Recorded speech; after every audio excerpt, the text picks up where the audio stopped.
যে পথে লাখো অলির চরণ, যে পথে লাখো অলির চরণ, সে পথ যেন না ভুলি।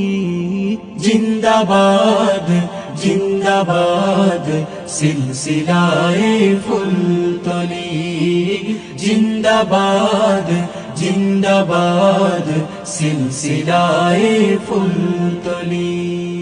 সে পথ ধরে চলতে জানি, আসবে অনেক ঝড় তুফান।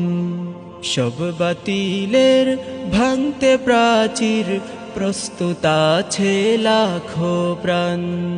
সে পথ ধরে চলতে জানি, আসবে অনেক ঝড় তুফান। সব বাতিলের ভাঙতে প্রাচীর, প্রস্তুত আছে লাখো প্রাণ। ওই সবুজ